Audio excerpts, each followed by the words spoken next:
This is evil. The FBI investigates what it's calling a terrorist attack in New Orleans.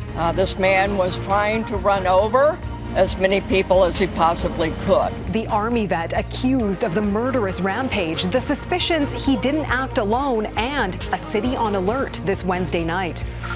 A possible act of terror in Las Vegas, the explosion outside the Trump Hotel. New details about North America's first pediatric patient with bird flu.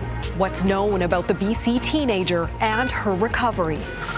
Plus, standing by to go where he's never gone before. There couldn't be any sympathy for having to wait a few extra years to fly space. Why Canadian astronaut Jeremy Hansen says he feels good about the delays. Global National with Donna Friesen. Reporting tonight, Nitu Garcha. Good evening and thanks for joining us. A deadly attack on New Orleans' famed Bourbon Street has prompted Louisiana's governor to call it nothing less than a horrific act of violence, and federal investigators to classify it as an act of terrorism. What began as a night of celebration turned into chaos in the early hours of 2025 for the thousands gathered on one of the world's most famous streets. Early Wednesday morning, a vehicle drove into the crowd in the heart of the city. At least 15 people were killed and dozens more injured. The suspect, who died in a shootout with police, has been identified as an Army veteran born in Texas. And tonight, investigators say he may not have acted alone. Jackson Proskow has our top story. The New Year's party was in full swing on Bourbon Street when bloody horror unfolded just hours after midnight, as a man intentionally drove a pickup truck into the crowd of revelers. The driver evaded barricades and sped down the sidewalk. And there were just bodies and the screams. I mean, you can't think about, unhear that. It was chaos and very, very scary. The suspect crashed and then opened fire, shooting two police officers who returned fire and killed him. We heard this really loud boom sound. I mean, it wasn't fireworks. It wasn't even a gunshot kind of boom. The black flag of the terrorist group ISIS was attached to the rented pickup truck. The FBI says weapons and potential improvised explosive devices were found in the vehicle. At least two other potential IEDs were found in the French Quarter. This is not just an act of terrorism. This is evil. Authorities have identified the suspect as Shamsud-Din Jabbar. Good evening. I'm Shamsud-Din Jabbar. A 42-year-old U.S. citizen from Texas, apparently seen in this YouTube video posted in 2020, which Global News has not independently verified. I'm born and raised in Beaumont, Texas, and now live in Houston. The FBI says Jabbar was a U.S. Army veteran who was honorably discharged.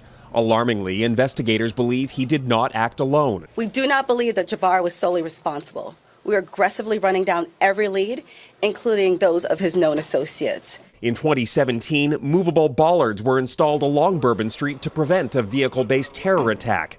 They were in the process of being upgraded. The road was instead blocked with a police car. But the sidewalks were left unguarded, something local officials now recognize as a serious problem. Jackson, the attack has raised major security concerns about other events in New Orleans. What more do we know?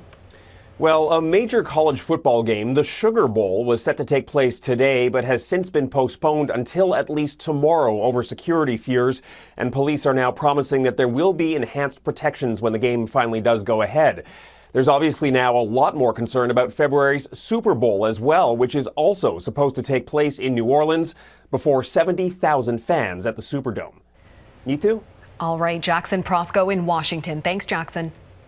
Police are also investigating another deadly incident in Las Vegas where at least one person has died after a Tesla Cybertruck exploded outside a Trump hotel. Authorities say it happened after the vehicle pulled into the hotel's valet area, causing minor injuries to several bystanders. The sole fatality appears to be the driver. Police are now trying to determine whether that person or something else caused the blast. U.S. media outlets are also reporting that police are treating it as a possible act of terror. We're very well aware of what has happened in New Orleans with the event that occurred there with an explosion here on our iconic Las Vegas Boulevard. We are taking all of the precautions that we need to take to keep our community safe. Police believe there are no further threats to the community for now. On social media, Tesla CEO Elon Musk says the explosion appears unrelated to the vehicle itself and was caused by fireworks or a bomb inside.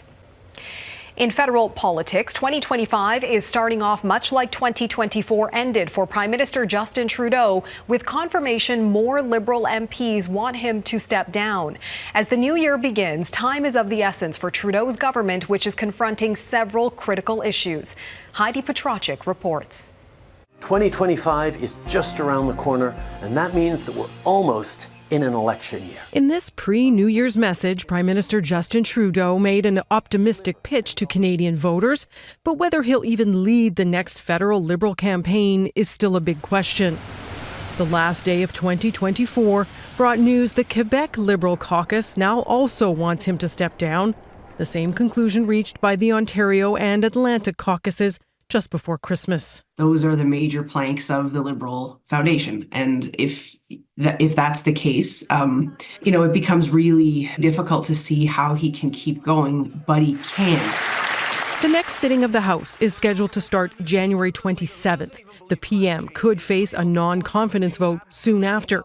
If he did step aside, Liberal Party rules require a minimum 90-day leadership race. Proroguing Parliament so that can happen before any non-confidence motion is a possibility. Yet as the clock ticks on that, there's another date looming, January 20th, when Donald Trump will be sworn in as U.S. president again. A group of experts in Canada-U.S. relations warned in a statement New Year's Day, time is short and the stakes have never been higher. Canada's sovereignty and Canada's prosperity are both at risk. And this is coming at us faster, I think, than any of us appreciate. The group's co-chair, a former Conservative cabinet minister and business leader, says the uncertainty in Ottawa leaves Canada exposed to Trump's taunts and tariff threats. Donald Trump senses weakness, and he'll take advantage of it. Last month, the PM said his final cabinet meeting of 2024 was focused on those tensions with Trump. We know how important it is for Canadians. Trudeau taking time away from Ottawa for a family holiday in BC hasn't stopped the mounting concerns over what the year could bring. Heidi Petracek, Global News, Halifax. We are learning more about a BC teenager who became the first critically ill pediatric patient in North America to contract avian flu. New details were published this week in the New England Journal of Medicine, shedding light on the 13-year-old's experience and her current health status. BC's Ministry of Health had previously refused to provide updates on the case after it completed its investigation. Global's Emily Lazatin is following the story for us tonight. The teenager who developed a rapidly progressive severe respiratory illness remains in critical care. It was called a rare event. November 2024, the first human case of the avian flu in Canada detected in BC. A Fraser Valley teen had contracted H5N1. Little was known about the nation's only bird flu victim until now. According to the New England Journal of Medicine, a 13-year-old girl with a history of mild asthma was initially admitted to an ER in early November. With conjunctivitis in both eyes and a fever, she was sent home without treatment. 3 days later, she returned to hospital in respiratory distress. The next day, she was transferred to BC Children's Hospital with respiratory failure, pneumonia, and acute kidney injury. In the days following, doctors began administering a trio of antiviral drugs and treatments, including intubation and renal replacement therapy. 3 weeks later, she was deemed no longer infectious. And on December 18, she no longer required supplemental oxygen. This is a person who needed something called ECMO, extracorporeal membrane oxygenation, meaning the lungs were so dysfunctional that they had to take blood out of the body through a machine, put oxygen in the blood, and then put the blood back in the body. It's not known if the teen has been discharged from hospital. Through contact tracing, health officials said there was no evidence of human-to-human transmission. Doctors weren't able to identify the source of exposure, but linked genetic sequencing to outbreaks at poultry farms in BC. They identified 3 specific genetic changes that make this virus that infected this 13-year-old more susceptible to infect humans. And this is worrisome. A doctor from BC Children's Hospital says the girl's road to recovery will be a long one. Emily Lazatin, Global News, Vancouver. In Ukraine, it was a grim start to the new year as the country endured another large-scale drone attack by Russia. In Kyiv, 2 people were killed by one strike on a residential area. Several others were injured, including a pregnant woman. Ukraine's military says Russia launched more than 100 drones overnight across 10 regions. More than 60 were intercepted by air defenses, while 46 drones failed to strike a target. And nearly 3 years into the conflict, today the European Union officially stopped receiving Russian natural gas from a pipeline that runs through Ukraine. The Ukrainian government turned off the supply in an effort to deal another blow to Russia's economy. It was long expected by neighboring European countries, but the move hasn't been without controversy, with one small nation set to be hit hard. Redmond Shannon reports. For the first time since the end of the Soviet Union, this pipeline sending Russian natural gas to Western Europe via Ukraine has been turned off. A counter-clockwise twist prompted by Russia's war, but that has taken almost 3 years to achieve. Ukrainian President Volodymyr Zelensky and the EU agreeing not to renew the pipeline transit deal that expired on New Year's Day. The European Union has increased its import of LNG, for example, from the United States and Qatar, among others. The European Union needed also time to wean itself off Russian energy. Before the closure, 2 other gas routes were shut or sabotaged in 2022. One other pipe via Turkey remains. Not every EU leader is happy. Slovakia received hundreds of millions in transit fees from Russia.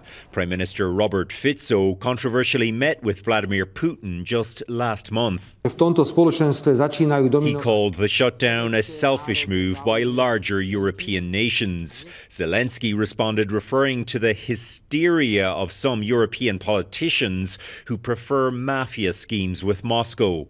But it's this small nation that may suffer the most, Moldova. It got gas from the pipeline, but it is not in the EU and less able to pivot to other energy sources.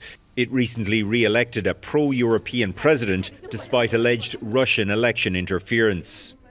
So if Ukraine decides to switch that off and to not deliver any gas anymore from Russia to Moldova, then that's it. And Russia cannot really have any influence over that. Moldova's breakaway region of Transnistria, that has been occupied by Russia since 1991, is even more vulnerable. With heat now cut off, its utility company has asked residents to dress warmly, cover windows and stay in one room. Redmond Shannon, Global News, London. A New Year's celebration with fireworks turns fatal. Coming up, the tragic explosion in a Honolulu neighborhood.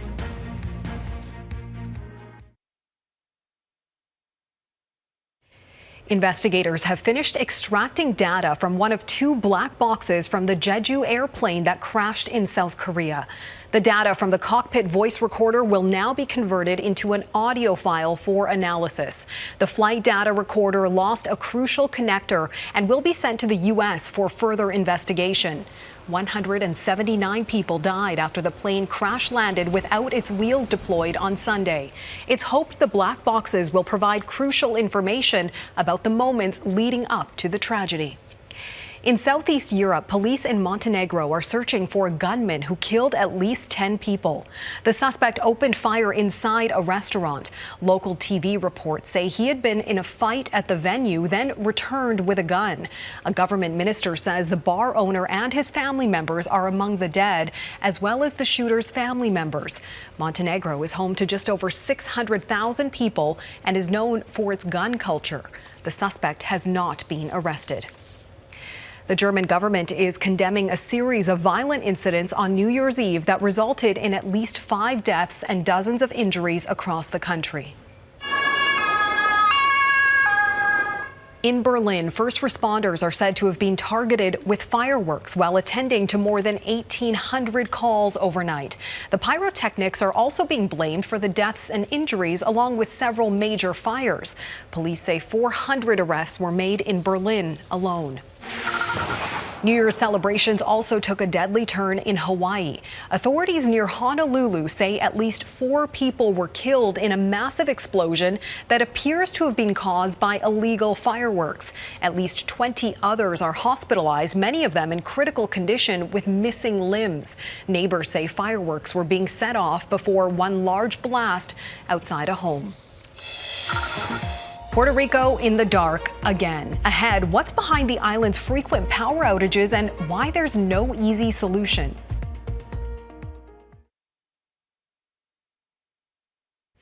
While people around the world celebrated the start of 2025 with fireworks and other spectacular light shows, residents in Puerto Rico spent New Year's Eve in the dark. Almost all of the American territory had no electricity after a major power grid failure. Puerto Rico has been prone to blackouts for years, and as Kyle Benning explains, there's no clear solution to fix the Caribbean island's persistent power problems. It's a resource no one in Puerto Rico thought they would need for their New Year's celebrations. But December 31st saw those on the island look for ways to keep the lights on. This woman says she has been without electricity since 5:30 in the morning and is looking to secure enough petroleum to keep her generator running for the midnight countdown. As of 2 p.m. on New Year's Day, Puerto Rico's energy provider said 99% of its customers have seen their power restored. The U.S. territory has faced these issues for years. Hurricane Maria devastated the island in 2017, causing severe damage to aging electrical infrastructure. That damage is just being addressed now. The incoming governor says she is forming an energy task force to investigate frequent blackouts, a problem not limited to Puerto Rico. Cuba saw 3 blackouts in less than 2 months to end 2024, making the holiday season a little less bright. Its issues stemming from limited oil entering the country, on top of an economic crisis and old infrastructure. Las dificultades energéticas y de suministro de combustible. The nation's prime minister says the shortage of oil and economic impacts stem from Washington's sanctions. But experts say crumbling resources and dependence on fossil fuels is only causing further environmental issues to the region. Data collected by the University of Oxford measuring the intensity of carbon emissions for electrical generation indicates how little things have changed. A 15-month-old report by the Atlantic Council is calling for a quick, united transition towards greener electricity in the Caribbean, with the status quo costing more financially and environmentally.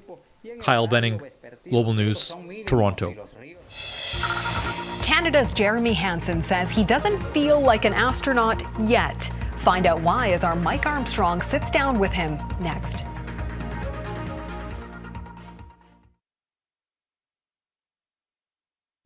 "2025 was supposed to be the year astronaut Jeremy Hansen became the first Canadian to fly around the moon, but NASA's Artemis II mission has been delayed to next year.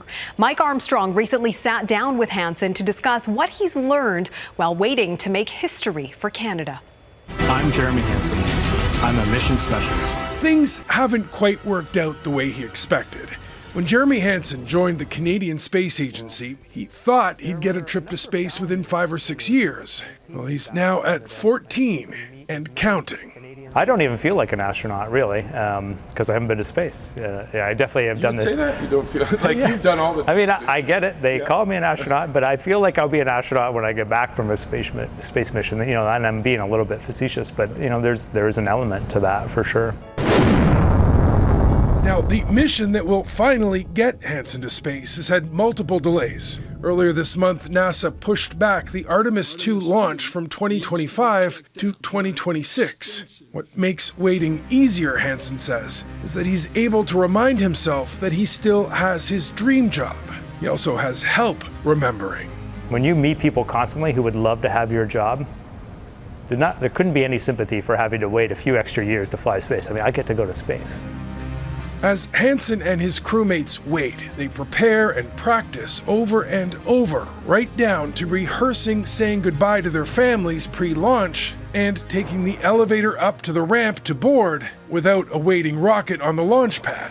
They also get to spend extra time working on planning their mission and others. We are trying to get to the surface of the moon and then to be able to sustain a presence there. Like there's a huge list of work to do. And so with any extra bandwidth or time we have, we just keep ticking away at the list of stuff. We just work further ahead on some things. 2024 did bring a reminder of the dangers of space missions. In June, NASA launched 2 astronauts on an 8-day mission to the International Space Station. Human spaceflight is not easy. There were complications. The Starliner capsule made by Boeing had a helium leak in its propulsion system and a problem with a set of thrusters. The 2 astronauts have now been on the ISS for 6 months and only have a return flight in March. You know, my daughter's, I'm going to miss most of her senior year in high school. Knowing them and who they are and their expectations, this isn't as big a leap for them as I think a lot of people believe it is.